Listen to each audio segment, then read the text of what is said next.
encore une fois, on part sur une vidéo ultra préparée, comme d'hab. Non, jamais comme d'hab. Et c'est jamais préparé, et c'est pas encore préparé. J'ai rien préparé du tout. Sur mon bureau, il y a encore mes vestiges de mes dernières lectures, ou mes lectures en cours. Oula, ça fait un moment que je suis pas venue dans mon bureau, en fait, depuis un petit moment. Enfin, depuis un petit moment, ça fait depuis le précédent live, en fait.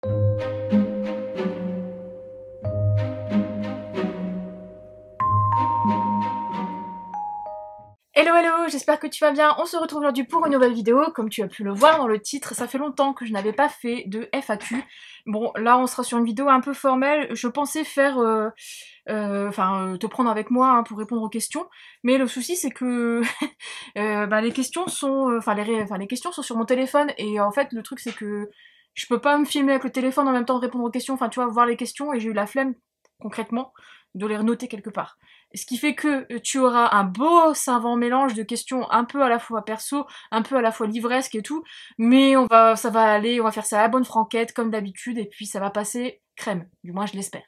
Mais oui, ça passera, j'en suis quasiment certaine. Du coup, là l'objectif de cette vidéo c'est vraiment, je vais le faire un peu en mode chill, hein, mais bon, c'est vraiment de répondre aux petites questions que vous m'avez posées, enfin que tu m'as posées ou que vous m'avez posées. Du coup, sur Instagram, j'ai lancé 2 sessions de FAQ parce que je voulais faire une petite FAQ, ça fait longtemps que je n'en ai pas fait. Et du coup, je m'étais dit, bon ben, ça peut être cool d'en refaire une. Voilà, je trouvais ça. Je me suis dit, bon allez, j'ai envie de répondre à des questions. Voilà. Tout simplement. Et donc du coup, on va faire ça comme ça. Donc comme je disais, pas de thème particulier voilà, j'ai pas trié, mais en tout cas déjà merci beaucoup à toutes les personnes qui se reconnaîtront, qui m'ont posé des petites questions. J'en ai certaines qui m'ont laissé 15 000 questions à la suite et c'est trop chou et j'ai hâte de regarder tout ça. On va regarder tout ça du coup ensemble. Alors la première question qui vient de Solène de Livrement Addict, qui me pose la question quel est le meilleur livre que tu as découvert grâce à Booktube? Et donc déjà première question, tu me poses une colle. Un livre que j'ai découvert grâce à Booktube. Alors en fait, j'ai vu une question tourner comme ça tout à l'heure, mais en gros, Booktube, je regarde très peu de vidéos de booktubeurs. Voilà. Et du coup, un livre que j'ai découvert grâce à Booktube, je suis en train de réfléchir. Mais je pense qu'en fait, au final, et ça va faire plaisir à Solène, et je pense que c'est ça, c'est quand j'ai vu certains... C'est pas des lives, il me semble que c'était des vidéos qu'elle faisait avec Jess Jess Livre Addict ou un truc du genre, sur Akotar. Et j'avoue que Akotar, en fait, bon, à la fois Instagram, mais aussi à la fois Booktube, en fait, c'est un livre que j'ai découvert grâce à l'influence et à la passion de certaines personnes sur une saga, et qui fait que ça m'a donné envie, en fait, de découvrir la saga. Bon, des fois, quand tu fais ça, c'est un peu négatif, parce que t'as des fois de l'influence négative où le livre ne te plaît pas. Moi, j'estime que c'est négatif, du coup, derrière. Mais là, c'était complètement positif. Et donc je pense que ouais, à Cotard, la plupart en fait des young adultes que j'ai pu lire, peut-être les Grisha aussi, mais plus à Cotard. Plus à Cotard. Et c'est en partie à cause de toi, Solène. Du coup, les questions suivantes de Lily Black Readings. Donc, quelle est la lecture dont tu t'en remets toujours pas? Je pense que c'est Quand la nuit devient jour de Sophie Joma, où en fait je me remets pas de la fin. J'en ai déjà parlé en long, en large, en travers, mais en fait cette lecture, la fin, elle laisse, enfin, je veux une vraie fin, enfin voilà. Donc du coup, je m'en remets pas. Je me dis putain, voilà, je reste sur le cul, sur ma fin, voilà. Du coup, je pense que c'est vraiment ce livre-là qui m'a marqué et cette fin qui m'a marqué à mort. Je pense que je peux dire celui-là. Après, je suis en train de regarder un peu, mais manga, une fin, peut-être en manga, mais non, même pas. Le manga, ça se termine généralement. Ouais, c'est voilà, celui qui est venu en premier en tête, c'est celui-là, et je pense que c'est le bon livre. Combien de livres as-tu dans ta palle? Alors là, actuellement, sur Livre Addict, j'en ai 116 ou 117.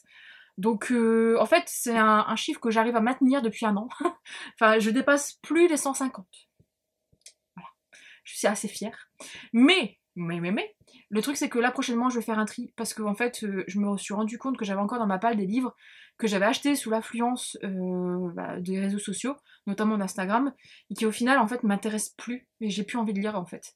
Tout simplement parce que l'histoire me hype plus ou autre. Donc du coup je pense que je vais faire un tri et je vais essayer de faire un truc pour le faire en vidéo avec un haul et je pense que je mettrai tout sur mon Vinted. J'ai des piles là, t'as dû peut-être les voir dans certains updates, mais j'ai des piles devant moi là que j'ai déjà triées. J'ai trié beaucoup de choses, enfin j'ai enlevé des sagas que je voulais plus lire ou que j'ai lu et qui m'intéressent plus et c'est plus du tout ma cam. Donc peut-être que je ferai un haul et voilà, donc c'est un projet dans ma tête, faut juste que je trouve le courage de le faire. Ta maison brûle, tu dois choisir 5 livres, lesquels prends-tu? Bon déjà je prends la trilogie du Seigneur des Anneaux, le Hobbit. En fait je pense que je prends mes beaux livres de Tolkien.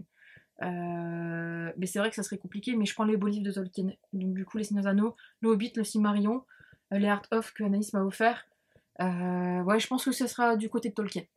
Ta couleur préférée? Ma couleur préférée? Bah le rose, enfin on va dire le rose, ouais, c'est un peu classique. Mais ouais, tout ce qui est... En fait, j'aime bien tout ce qui est doux pastel, kawaii, voilà, le truc, le rose, le violet, le petit vert menthe. Je suis un peu, ouais, un peu girly de ce côté-là. Donc voilà, que ça. Le livre que tu as attendu plus cette année. Bah, je crois que c'est celui-là. Oups. Ce n'est autre que Le Roi Maléfique. Hein. Voilà, je voulais absolument lire cette suite et bah, je l'ai lu. Hein. Je l'ai lu. On en reparlera dans un prochain update. Ou sinon, peut-être que tu l'auras déjà vu à l'heure où je tourne cette vidéo, mais ça m'étonnerait. Je suis pas certaine. Est-ce que ton homme aime lire? Alors, le monsieur lire, c'est un concept. Non, en fait, il aime pas forcément lire. En fait, c'est plus un. En fait, pour être simple, c'est un gros geek. Voilà. Il adore les jeux vidéo. Il joue beaucoup au PC, sur le PC. Enfin, il a un jeu PC, quoi. Et puis, tu vois, dans l'âme, en gros, il est dev. Donc, au final, la lecture, c'est pas trop. Voilà. C'est un peu le cliché du développeur avec son chat, son PC, ses jeux en ligne. Et. Et voilà quoi. Enfin voilà, c'est le monsieur quoi. Donc il aime pas forcément lire, il lit pas, enfin je sais qu'il a déjà lu des romans et tout, hein, voilà. Mais admettons le Hobbit il l'a lu, etc. Les Harry Potter je lui ai fait lire, enfin quelques-uns, mais il a pas tout lu parce que voilà ça l'intéresse pas forcément. Mais après sinon par contre il a lu pas mal de mangas dans ma mangatech et puis bah, il avait aussi une collection à lui donc voilà. Mais sinon c'est pas sa passion première en fait, c'est les jeux vidéo. Et moi en fait c'est une de mes deuxièmes passions, c'est vraiment les jeux vidéo, le rétro gaming en fait, on est aussi accro un petit peu à ça, enfin accro. On a eu une période où on a fait beaucoup de collections de jeux rétro et du coup voilà, on a accumulé pas mal de petites choses. D'ailleurs, j'avais pensé à diversifier un peu mon contenu. Alors toujours rester dans mon univers en fait, hein. Je veux pas vous faire des hauls de fringues que j'achète, c'est pas du tout mon objectif. Mais peut-être parler de mes collections de jeux vidéo que j'ai pu avoir et que j'ai encore hein, d'ailleurs, ou les consoles que j'ai encore, parce que j'aimerais bien échanger aussi sur ça. Donc n'hésite pas à me dire si ça t'intéresse, parce que je peux peut-être essayer de trouver des petits concepts ou des petites idées de vidéos autour de ça, parce que j'ai vraiment j'ai vraiment plein de choses en fait de ce côté-là. C'est vraiment ma passion secondaire en fait. Après c'est mon travail aussi, enfin le secteur dans lequel je travaille c'est une de mes passions aussi. Mais les livres, la lecture, ça reste ma passion primaire. Mais voilà, je parle trop, cette vidéo va être très longue, je suis désolée. Pour une question, je réponds à plein de choses. Le premier livre qui t'a donné la piqûre pour la lecture, donc c'est à livre ouvert sur Insta qui m'a posé cette question. Du coup, le premier livre qui m'a donné la piqûre pour la lecture, en fait, je pense que ça remonte à très loin, parce qu'au final, j'ai toujours lu. À partir du moment où j'ai su lire, j'ai toujours lu. J'ai lu les Bibi de la bibliothèque rose, là, les vieux vintage, qui étaient chez ma grand-mère, qui étaient à mon parrain. En fait, j'ai toujours lu. Et au final, la lecture en fait a toujours été constante dans ma vie depuis jusqu'à temps que ça remonte. Donc j'ai pas eu une piqûre, un livre qui m'a fait tic. Voilà, tu vas lire à fond, fond. Je sais qu'il y a des personnes qui, en découvrant Harry Potter ou en découvrant Twilight ou autres, ont eu vraiment un déclic. Moi, en fait, ce déclic, il a été à partir du moment où j'ai su lire et quand j'ai découvert les romans fantasy fantastiques, surtout pas pour ados, hein, je les ai encore d'ailleurs, mais au final, en fait, c'est à partir de ce moment-là que je me suis dit, bon allez, c'est fait pour toi, tu kiffes et tout. Et en fait, j'adorais lire. Franchement, j'ai toujours adoré lire de toute façon, donc ouais.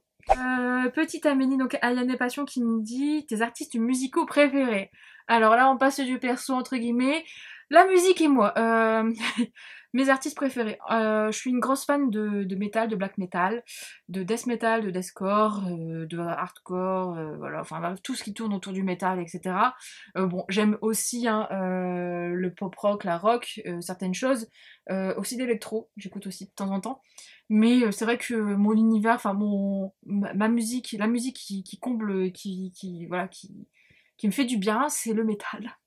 J'adore entendre les mecs gueuler, et la batterie surtout. Et donc du coup, mes groupes préférés, je pense que je peux mettre System of a Down, hein, forcément, même s'ils m'ont un peu déçu quand je les ai vus en live, mais c'était quand même magique, parce que System of a Down, c'est mon groupe d'adolescence. Après, j'ai beaucoup de groupes. En fait, j'ai plus des passes, un peu comme les lectures en fait au final. Mais j'ai beaucoup de groupes que j'écoute depuis le lycée, le collège même. Bah, System, c'est depuis le collège. Qu'est-ce que je pourrais dire d'autre? Je vais te dire ce que j'ai en ce moment. En ce moment, je suis à fond dans Architects. Que j'adore. Si tu connais pas, n'hésite pas à écouter. J'ai beaucoup aimé Bring Me the Horizon, mais c'est vrai que là, ils ont fait un tournant un peu électro que j'ai du mal. Mais c'est tout à leur honneur parce qu'ils font quand même des choses pas mal. J'ai une grosse préférence aussi pour Betraying the Martyr, qui est un groupe français à la base, et enfin avec un chanteur anglais, et que j'adore. J'aime beaucoup Korn, enfin je peux dire enfin plein de trucs, hein, Sepultura, enfin en gros tous les quasiment Slipknot, Marilyn Manson, en gros vraiment tous les gros classiques. Et après j'aime beaucoup de petits groupes, soit qui sont pas trop connus ou qui commencent à percer. Ça j'aime beaucoup aussi. Donc voilà. Mais ouais, j'ai plus cette culture-là musicale côté métal à fond quoi. C'est trop bien. C'est trop bien. Du coup, plusieurs questions de Charlène EP ou Charlène P. Tes astuces pour finir un livre lorsque tu es bloqué, l'envie décroît. Euh, j'ai pas forcément d'astuces à te donner parce que au final, moi en fait, l'astuce que je pourrais peut-être te dire, c'est pas une astuce, c'est juste que moi j'ai envie de savoir pourquoi. Mon astuce, ouais, ça va être ça. C'est pourquoi tant de personnes l'ont aimé et je veux savoir vraiment me faire mon propre avis et savoir si je vais l'aimer ou pas vraiment. Même si je sais que je suis bloquée et que ça me saoule, mais j'ai envie de savoir, avoir le fin mot de l'histoire pour me faire concrètement mon avis, avoir mon propre avis et pouvoir défendre mes idées en fait, autour de mon avis sur le livre. Voilà. Concrètement, c'est ça. Ma petite astuce. C'est en fait, c'est limite être acharné quoi. Mais en tout cas, ça marche bien. Mon top 5 Disney Pixar. Alors mon 1, Alice au Pays des Merveilles. Mon deuxième, c'est compliqué. Mon deuxième, j'en ai plusieurs en tête quoi. Mais mon deuxième, c'est dur. Parce que je pense à Hercule, je pense à comment ça s'appelle, à Robin des Bois, qui me laisse tellement de bons souvenirs de jeunesse. Je pense à Pocahontas, au Bossu de Notre-Dame. Même si Pocahontas, il a un peu baissé dans ma cote, mais je pense à La Petite Sirène, pas forcément. Bon, je n'ai déjà donné pas mal. La Belle au Bois dormant, je le trouve magnifique au niveau des dessins, moi j'adore. C'est un style différent de tous les autres. Enfin voilà, ouais, à peu près cela, mais en tout cas mon top 1 c'est Alice au Pays des Merveilles. Même s'il a l'air complètement pété, à chaque fois on me dit mais il est un peu farfelu. Oui, il est farfelu. Et niveau Pixar, en fait, mon top 1 ce serait Vice Versa, parce que j'ai vraiment adoré Vice Versa. Ensuite, Mille et une pattes. Alors, il est vieux, mais en fait, c'est un Pixar que je regardais, je binge-watchais avec ma sœur. Quand on était petite, on avait la cassette et on regardait tout le temps Mille et une pattes, on rigolait, c'était top. Ensuite, Toy Story, pas forcément, mais j'aime beaucoup. Par contre, Monstres et compagnie, c'est pareil. Ça me laisse beaucoup de bons souvenirs d'enfance parce qu'avec ma soeur, c'est pareil, elle était à fond dans Sully. Et après, je dirais Toy Story, ouais. Ensuite, une autre question. As-tu un petit rituel pour lire? Assise, allongée, thé, salon, chambre ou salon, téléphone éteint, etc. Alors, j'ai pas forcément de petit rituel, mais je sais que je lis le plus quand je suis, enfin, en semaine en tout cas. Mon rituel, c'est vraiment de lire avant de me coucher. Avant de dormir, je sais que je lis au moins 1 heure avant de dormir. 1 heure, voire une demi-heure, ça dépend, parce qu'en fait, limite, des fois, je m'endors sur mon bouquin, Enfin, je m'endors pas littéralement sur mon bouquin, mais je sens que la fatigue arrive. Et en fait, moi, la lecture le soir, ça me permet vraiment de me sortir toute la négativité qu'il y a pu y avoir dans ma journée, ou de pas penser au boulot, parce que je suis quelqu'un qui pense beaucoup au travail, enfin à ce qui s'est passé dans ma journée au travail, et ce que je pourrais faire pour me prendre du recul, puis pour m'améliorer. Et du coup, en fait, des fois, j'en rêve, quoi, et c'est pas bon. Et donc, enfin, c'est pas bon. C'est bien, mais bon, pas trop souvent, quoi. En tout cas, c'est plus mon petit rituel, c'est le soir avant de dormir. Et après, sinon, c'est rare que en pleine journée, le week-end, je me pose dans le canapé pour lire. Ça m'arrive, hein, quand j'ai envie de terminer un livre, généralement c'est le samedi où je lis le plus, parce que le samedi et dimanche, parce qu'en fait c'est là où je prends le plus de temps à lire, et là je me mets dans mon canapé, et forcément là je n'ai pas de rituel. Je me mets juste peut-être un film ou un Disney que j'ai déjà regardé, que j'ai déjà vu, et je le lis en enfin je lis en regardant, enfin en écoutant le film, le film. Voilà. J'aime bien lire en fait, ou sinon j'aime bien lire quand monsieur regarde une vidéo ou quand monsieur joue. Voilà, et moi ça me. Au moins dans l'ensemble, mais lui il fait sa popote et moi je fais la mienne. Je lis mon livre. Ta dernière question du coup, qu'est-ce que t'apporte la lecture au sens psychologique? Bah en fait, c'est juste que la lecture c'est mon exutoire, c'est pour ça que je lis beaucoup de fantaisie. Moi, la lecture, c'est mon exutoire, entre guillemets, après une journée de travail. C'est en mode, je pars dans un autre univers, je me soucie de rien d'autre, et je voyage. Voilà, tout simplement. C'est vraiment le. Enfin, je sais pas si j'ai répondu à ta question, parce qu'après, le sens psycho, c'est vraiment mon. Ouais, c'est ma façon de voyager. Voilà. Parce que je voyage pas énormément, mais en fait, je voyage beaucoup avec les bouquins, et je vis des aventures. Des choses que forcément tu ne vivrais pas dans ta vie, mais je les vis en fait à travers mes livres. Une petite question de Noémie Marie. Du coup, est-ce que tu prends toujours autant de plaisir à lire avec les SP et autres obligations? Alors, en fait, je reçois plus d'SP depuis 2 ans. J'ai fait un choix de ne plus déjà d'une postuler au recrutement, et de deux, enfin quand il y avait recrutement, et puis en fait j'ai postulé que 2 fois, et en fait de deux, de ne plus répondre soit aux auteurs qui me demandent à chaque fois si je veux recevoir un livre, ou même les maisons d'édition quand ils démarchent, ça arrive encore, je réponds que je ne fais plus de partenariat, tout simplement. Donc en fait, je n'ai plus du tout de cette pression. Si tu veux, j'en ai parlé dans une vidéo il y a 2 ans de ça, du coup. Si tu veux, je te la mettrai là en barre d'infos, en barre d'infos, ou là sur le côté, si j'y pense. Mais en gros, je prends pas de plaisir. En fait, j'ai plus besoin de prendre de plaisir à lire des SP, parce que je n'en lis plus, tout simplement. C'était vraiment quelque chose je me suis rendu compte que je prenais du plaisir, mais en fait, je lisais pas les livres qui me faisaient envie, qui étaient dans ma pile à lire. Voilà. Et puis après, la relation avec la maison d'édition, etc. Voilà, voilà. On revient à une question de. En fait, j'ai mal fait mes captures d'écran. De Lily Black Readings, du coup. Comment va Ebus? Alors, Ebus n'est pas là avec moi, là, mais il va bien. Je dois encore l'amener là chez le veto. Parce que bah, il avait des petits soucis dedans. Et là, je pense qu'il a une otite. Donc, je vais l'amener chez le veto. Et en fait, j'ai l'impression que depuis son anniversaire de ses 10 ans, ça y est, on commence à avoir toutes les crasses qu'un chat peut avoir. Donc j'ai l'impression que le veto, c'est devenu... limite, j'y vais plus souvent que moi pour le médecin traitant, quoi. Mais bon, comme c'est Bubus, je peux pas le laisser comme ça. Donc du coup, on va chez le veto pour chez nous.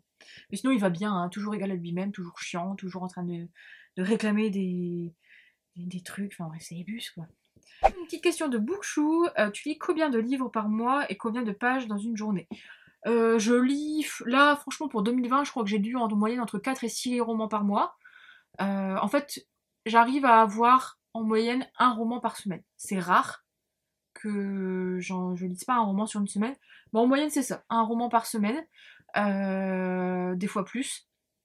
Et niveau des pages par jour, en fait, la semaine, je vais dire entre ça va de 10 pages à 50 pages grand max en semaine, et le week-end par contre je peux te lire 200 pages, 300 pages quoi.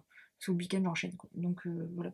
Mon top 5, du coup question de Hélène KNG, donc ton top 5 des livres. Forcément, Le Seigneur des Anneaux. Là actuellement, hein, parce que c'est vrai que je peux en mettre plusieurs, mais bon je dirais La Saga de la Lectrice, L'Homme qui rit de Victor Hugo.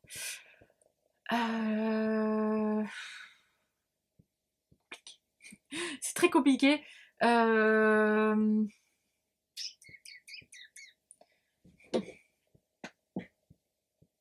Voilà, enfin, les livres de Sophie Jomain au global et Georgia Caldera. Voilà, on va prendre ça au global. Mais en gros, bah, Sophie Jomain, il y en a plein, hein. Que ce soit les Dominos Head, les anges, enfin, les Felicity Hadcock, etc. Il y en a plein. Et Georgia Caldera, c'est pareil. En fait, Georgia Caldera, j'adore aussi son écriture, donc voilà, on va dire ça, un peu près. Ensuite, du coup, une question de Maëv Drause. Que faites-vous comme métier?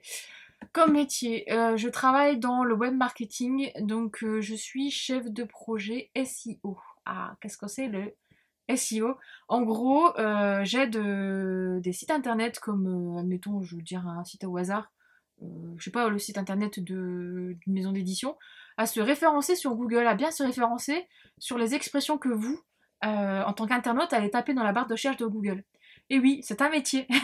Et en fait, le truc, c'est que ce qu'il faut comprendre, c'est que Google fonctionne comme Instagram, comme Facebook, comme tous les réseaux sociaux, avec un algorithme.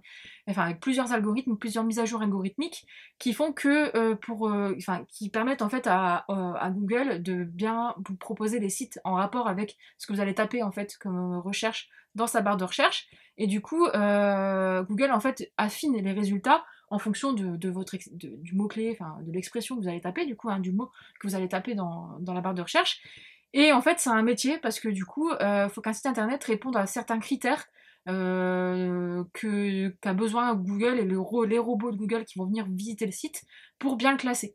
Voilà. Et donc, moi, mon métier, c'est d'accompagner mes clients dans leur stratégie de positionnement du coup sur Google, que ce soit par de la rédaction de contenu, parce que c'est aussi un facteur, donc je rédige aussi sur certains sites et certains blogs, que ce soit par la création de liens, enfin de partenariats, etc.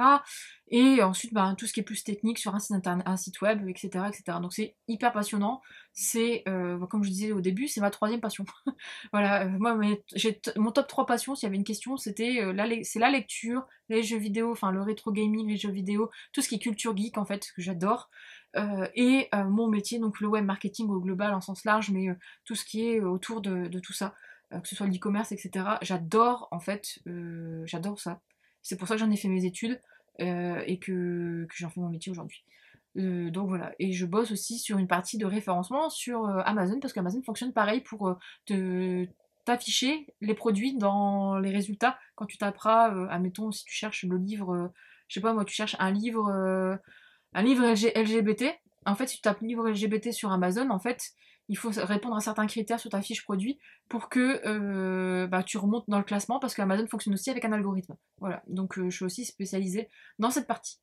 Donc Okina qui me pose une autre question, tu préfères les poches, les brochets, les e-books ou audio? Alors moi je suis une touche à tout. Je suis une touche à tout et donc du coup franchement en fait le truc c'est que j'adore les poches parce que je trouve ça hyper pratique. Sauf que j'en ai très peu dans la bibliothèque parce que je trouve ça plus beau un livre broché. Sauf que le problème des livres brochés c'est que parfois ils sont bof. Et ils sont gros, ils sont lourds, tu peux pas les mettre dans ton sac, c'est chiant. J'adore le e-book juste du coup pour sa facilité à le mettre sur ta Kindle ou sur ta Kobo ou sur ta Noline, etc. Et pour le transporter partout. Et j'adore le format audio aussi parce que en fait, ben, ça me permet de lire dans ces circonstances que je ne lirais pas forcément. C'est-à-dire en cuisinant ou en voiture ou pendant le sport ou pendant le ménage. Donc au final, choisir mon préféré, il n'y en a pas forcément. Mais je dirais qu'en fait, le semi-poche comme ça, c'est pas mal, je trouve. C'est ni trop lourd, ni trop petit. Et puis ça passe bien. On va dire ça. Une autre question du coup de Okiana aussi encore. Quel est le plus beau livre que tu as? Le plus beau livre que j'ai, je pense pour moi, de ma vision des choses, c'est la version reliée du Seigneur des Anneaux de chez Bourgeois Édition là. Qui date de 1996, je crois, ou un truc du genre. Donc c'est un livre qui coûte cher maintenant. Bon, même s'il est dégueulasse, parce que je l'ai eu d'occasion et je l'ai payé déjà très cher, je trouve que il est très beau, il est illustré, etc. mais il est illustré, et puis il y a une jaquette, etc. Donc moi je l'ai acheté d'occasion, et le souci c'est que ben déjà d'occasion, je crois que c'est monsieur en plus qui m'a fait ce cadeau là pour un Noël, mais d'occasion il était déjà, il pouvait monter à jusqu'à 100 euros à l'époque. Et en fait, et la personne qui l'avait, je n'avais pas vu l'intérieur, mais en fait, je pense qu'il a été stocké dans un endroit humide parce que la reliure en tissu, elle a pris cher. Mais puis bon, il n'est pas nickel nickel. Puis la jaquette est un peu niquée, mais franchement, c'est un des livres que je trouve trop beau. Après, il y a aussi la collection du coup en relié que j'ai du Hobbit et du Silmarillion qui ont été réédités. Le Hobbit, il me semble que j'ai une édition qui est assez ancienne. Le Silmarillion, c'est une édition, c'est la première édition parce qu'au final, ils sont sortis. Ils ont fait le Silmarillion il y a très peu de temps, enfin il y a 2 ans je crois. Donc voilà, pour moi c'est ces plus beaux livres là que j'ai pu savoir chez moi. Ouais, parce qu'après je pense aux autres, mais c'est pas. Voilà, moi c'est cela. Une autre question de Charlène du coup de P. As-tu envie d'essayer de nouveaux genres? Alors, pour le moment, non, mais je t'avoue que en fait, depuis début janvier, là, j'ai lu qu'une romance, je crois, si je fais un bilan. Une romance pure, hein, contemporaine, etc. J'en ai lu qu'une. Et pour l'instant, ça me manque pas. Donc, du coup, peut-être que en fait, je me rends compte là, enfin là, je me rends compte concrètement que mes envies de lecture sont en train d'évoluer. Il y a plein de choses, c'est pour ça que je dois faire un haul et que je dois virer certaines choses, parce qu'il y a plein de choses qui me correspondent plus ou que j'ai plus envie de garder dans ma bibliothèque parce que je sais que je les relirai pas et au final je préfère faire plaisir à quelqu'un d'autre. Donc du coup non, pour le moment non. Et je pense que voilà, je sais que si on entend par genre des classiques, mais les classiques en fait je sais que j'ai des envies de temps en temps de me lire une bonne pièce de théâtre ou de relire des pièces de théâtre que j'ai pu lire quand j'étais au lycée, ou même me lire un Hugo ou un Zola. Et je sais que ça, je vais peut-être y revenir parce que ça me titille de plus en plus. Ça me titille de plus en plus. Donc du coup, voilà. Mais pour le moment, je reste sur du fantasy, du romantasy comme dit Nina. Et puis du fantastique, parce que c'est vraiment ma came du monde. Une petite question de Charlène, les lectures sucrées. Quelle est ta plus grande fierté par rapport à ta chaîne? Euh, je pense que franchement, et ça va te faire plaisir, mais c'est ça, je pense que sincèrement, ma plus grande fierté, c'est de pouvoir échanger, collaborer avec des personnes comme toi, Charlène, et de pouvoir monter quelque chose, un projet, et de faire des lives, voilà. En fait, d'avoir pu sortir petit à petit du cocon, de mon cocon, en fait, hein, et puis de voir ma chaîne évoluer. Voilà, je pense que c'est ça qui fait que ça me rend fière, entre guillemets. Ouais. J'ai pas, c'est pas, non, c'est pas un nombre d'abonnés, c'est pas un nombre de vues, etc. Enfin, je m'arrête même pas à ça, je sais même pas actuellement à combien d'abonnés je suis. Et je m'en fous, en fait, au final, l'important, moi, c'est d'échanger sur les bouquins, puis d'avoir vos réactions et tout. Enfin, toutes les réactions de tout le monde, c'est cool. Une question, du coup, de Miley Min. Quelles sont les chaînes YouTube que tu regardes qui ne sont pas en lien avec les livres? Alors, justement, c'est une très bonne question, parce que comme je disais au début, en fait, je ne regarde pas très peu de booktubeurs. Ma liste de booktubeurs est très fine, très petite. Et donc du coup, je regarde beaucoup YouTube, hein, quasiment tous les soirs avec monsieur. En fait, on regarde même plus quasiment la télé, on regarde YouTube. YouTube ou Twitch. Et en fait, je regarde énormément de choses autres que les livres. J'adore regarder des ouvertures de cartes Pokémon. Ne me demande pas pourquoi. J'adore ça. Donc je regarde Guillaume et Kim souvent. Guillaume et Kim. De temps en temps, je regarde des Miss Jirachi, mais de moins en moins, ça m'intéresse de moins en moins ce qu'elle fait. Je trouve que, en fait, de moins en moins, après je vais être dure, hein, mais je sais que c'est compliqué, hein. Mais plus t'as d'abonnés, plus t'as un niveau d'attente, je pense. Mais de moins en moins, en fait, ces vidéos, je les trouve attractives, etc. Enfin, c'est toujours la même chose, toujours le même plan. Et donc, mais je sais que là, elle a déménagé ou il y a un truc du genre et qu'elle va changer un peu tout ça, j'espère. Donc je vais voir ce que ça va donner. Je regarde beaucoup Petit Quick pour les collections de figurines pop, enfin toutes les conneries comme ça, je l'ai beaucoup regardé pendant un moment. Je regarde beaucoup Marion Caméléon pour le maquillage, j'adore Marion Caméléon. J'adore, comment elle s'appelle? Putain, Ayo Coralie. Je regarde beaucoup Ayako Rally. Je regarde bah, quasiment en fait Mario Kameno, Ayako Rally, je regarde toutes leurs vidéos, hein, dès qu'il y en a une nouvelle de sortie. Guillaume Kim c'est pareil. Je regarde qui encore? Je regarde certaines vidéos d'Enjoy Phoenix. J'ai regardé, j'ai binge-watché avec monsieur, ça n'a rien à voir, hein, les vidéos de Villebrequin. Donc c'est une chaîne YouTube de deux zozos, là, deux mecs qui ont acheté une Fiat Multipla. Enfin bref, j'adore leurs vidéos, c'est rigolo, c'est fun. Mais t'apprends des choses sur les voitures en fait. Voilà. J'ai binge-watché pareil, Max Bird, en fait tous les plus connus quasiment, hein, Nozman, Gastrono Geek. Ah merde, il y en a un que je. Bah si, un essentiel que je regarde, mais je ne loupe aucune de ses vidéos sur toutes ces chaînes, c'est Tev d'ici Japon. Donc Tev d'ici Japon, forcément, hein, culture japonaise, Tev voilà, qui est un expatrié au Japon depuis 10 ans, et qui en fait, j'adore sa chaîne là en ce moment, il a ouvert une chaîne sur la team ici Japon Corp, donc du coup la team qui gère les sites Candysan, Candybox, Candy Sandbox et tout foutoir là. Donc bref, toute sa boîte. Donc du coup, tu découvres l'équipe, etc., sa vie d'entreprise et tout, et je trouve ça hyper intéressant. Et je trouve ça hyper fun en fait. Du coup, je regarde beaucoup Tev, ouais. C'est ça que j'ai oublié Tev, alors que, voilà, le joueur du grenier, forcément, et le bazar du grenier, aussi. Et puis, les best-of d'Antoine Daniel. C'est-à-dire que c'est pour ça que je regarde aussi Twitch, du coup, c'est parce qu'Antoine Daniel, du coup, moi, je connaissais sa chaîne de base, hein, What the Cut, et bon, il a arrêté, et du coup, là, il fait des let's play de jeux, ou des tests, ou autre, et donc, du coup, je suis Antoine Daniel comme ça. Ah si, je regarde une que j'adore aussi regarder pour son humour, je le trouve trop fun. Enfin moi perso je l'adore parce que j'adore son humour. C'est Gaël Garcia Diaz et Jill, les deux Belges là. Je les trouve trop bien. Et je regarde aussi What the Cut. Non c'est pas What the Cut, c'est Matt se fait des films. Donc c'est pourquoi What the Cut? Non c'est Matt se fait des films aussi. J'adore ses vidéos. Donc voilà. Mais bon c'est généralement c'est des gros, enfin des gros. Ils ont pas mal d'abonnés quoi. Pas beaucoup même, des millions.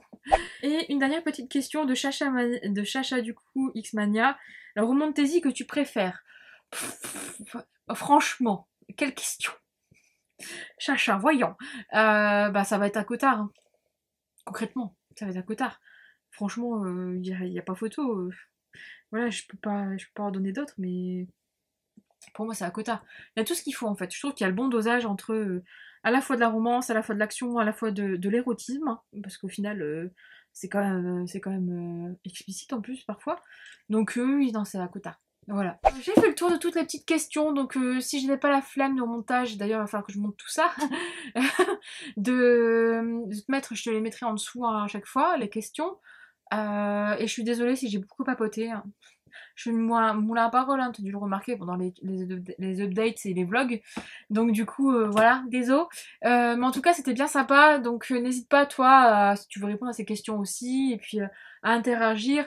Pareil, n'hésite pas à laisser un petit pouce bleu. Ça aide la chaîne au niveau de son référencement, d'ailleurs, sur YouTube, parce que pareil, YouTube, ça fonctionne comme Google, il y a un petit algorithme. Mais bon, on va pas faire la course au pouce bleu et au view, parce que c'est ça en fait qui fait que voilà. Mais bon, en tout cas ça fait plaisir moi de voir que ma vidéo est regardée et appréciée du coup. Et puis si tu n'es pas abonné à la chaîne et que tu trouves ça sympa, bah n'hésite pas, ça fait aussi toujours plaisir et puis ça fait toujours viens parmi nous, viens. Et puis du coup je te dis à bientôt pour une prochaine vidéo.